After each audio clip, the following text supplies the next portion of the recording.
Make no mistake about it, folks, we are back, and I am proud to be back here with all of you. Hold on here one second, everybody. Give me a quick second.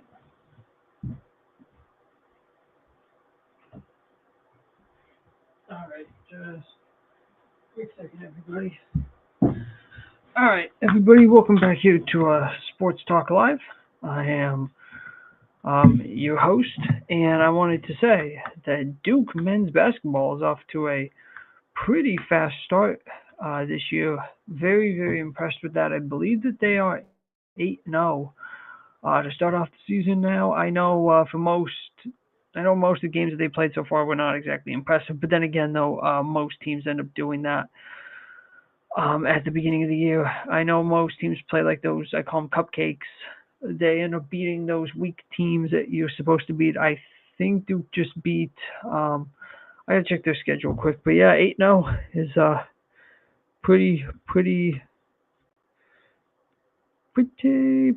good. Let me check their schedule. Sorry, guys, I'm a bit out of it here, but it's late at night here, so if it was really have a lot more energy. They just got done playing Florida, and they won by one. They won 67-66 against the defending national champions. Before that, they beat Arkansas, Howard, Niagara, Kansas. They're playing Michigan State tomorrow at 12 o'clock p.m., so that should be a interesting game. But yeah, currently 9-0 on a 9-game win streak. Then you have SMU, who's 8-1, followed by Louisville, who's 7-1. Clemson, California, UNC is there. You have Stanford, you have Virginia, you have Miami, Virginia Tech. Yeah, you have Clemson. Pretty much the whole league is competitive except for Boston College, Syracuse, Pittsburgh, and Georgia Tech. Even Notre Dame is pretty good. So yeah, this is a competitive ACC. Then again, it always is in college basketball most of the time. Most of the time, the ACC schools are quite competitive. But let's take a look here really quick and see in basketball what the top 25 is looking like here. Don't really care too much about women's basketball. I barely watch it. But so we have Purdue, Arizona, Michigan. Of course, not surprised with those three.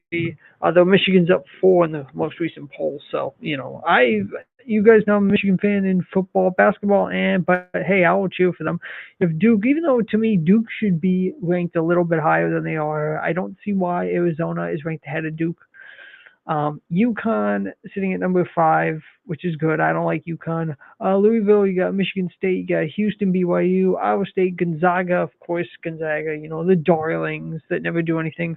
Alabama, Tennessee, Illinois, Florida, North Carolina. You have Vanderbilt, who is now number 17 in the land. Yes, Vanderbilt, surprisingly becoming competitive in all sports. Used to never be a good school in a lot of stuff, and now they're finally starting to get pairs. Kentucky, Texas Tech, Auburn, Kansas, Indiana, who I think just ended up losing. Yeah, they did. They ended up losing to someone. St. John's. You have USC and Arkansas, and then others receiving votes. You got Iowa, UCLA, Nebraska, TCU, Missouri, Utah State, St. Mary's is in there, Baylor, SMU, Oklahoma State, Clemson, LSU, Seton Hall, Wisconsin, NC State, Wake Forest, California, George Mason, Buffalo, and Colorado.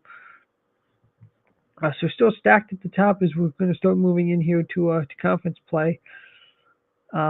But yeah, I've actually been quite impressed with Duke so far this year. But like I said, I learned with Duke, don't get your hopes up too much because they tend to disappoint you a lot in the tournament, come tournament time. But yeah, they end off here the regular season with Michigan State, Lipscomb, and Texas Tech for non-conference games before moving on to start conference play, which is what they do for the rest of the year. But yeah, like I said, these early games are pretty much just, hey, how many games do you want to win? Because let's see who they beat. They beat Texas. They beat Western Carolina. They beat Army, Indiana State. They beat Kansas, Niagara, Howard, pretty much all these scrub teams.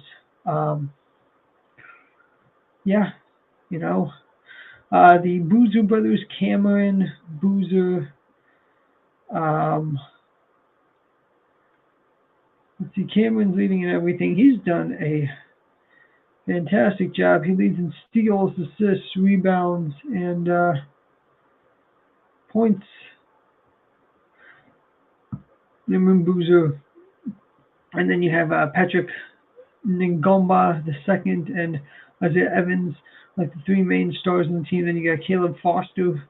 You have Caden Boozer, who's doing decent there. He's mostly been making his free throws.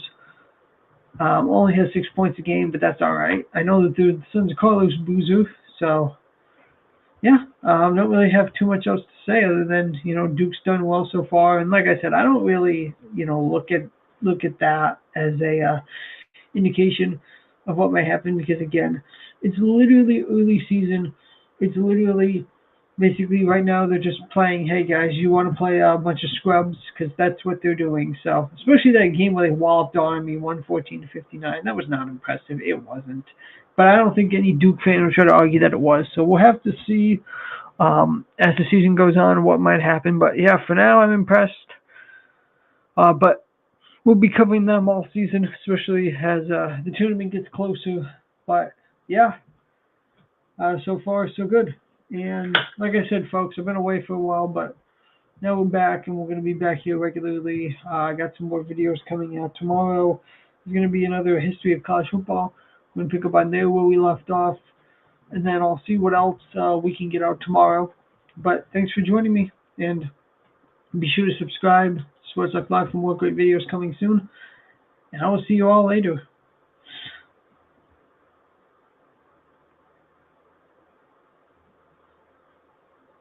Hold on.